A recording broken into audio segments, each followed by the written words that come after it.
بسم اللہ الرحمن الرحیم۔ السلام علیکم۔ 94 نیوز کی خاص خبروں کے ساتھ میں ہوں طاہر۔ مزمل حسین اجاگر کی تفصیلات کے مطابق مین بازار لودھراں اور جی ٹی روڈ کو تجاوزات سے پاک کر کے اصل قانونی حد میں واپس لانے کے لیے اسسٹنٹ کمشنر کا میونسپل سٹاف اور پولیس کی بھاری نفری کے ہمراہ آپریشن۔ مزید جانتے ہیں مزمل حسین اجاگر کی اس رپورٹ میں۔ جی بالکل، اسسٹنٹ کمشنر خواجہ عمیر محمود کی سربراہی میں آپریشن کلین اپ میں ڈی پی او سید قرار حسین کی ہدایت پر S H O city Raees Ali Ansar اور chief officer municipal committee Zohaib لغاری بھی موجود رہے۔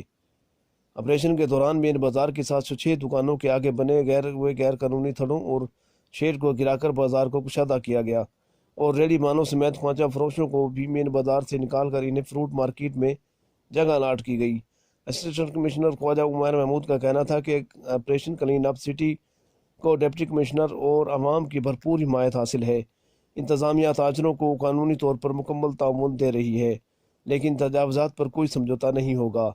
آپریشن کلین اپ میں مرکزی انجمن تاجران کے صدر ملک اصغر ارائیں بھی انتظامیہ کے ساتھ بطور معاون شامل تھے۔ کیمرہ ٹیم کے ہمراہ مزمل اجاگر۔ اب تک کے لیے صرف اتنا ہی۔ مزید خبروں اور اپڈیٹ کے لیے 94 نیوز کے ساتھ رہے گا۔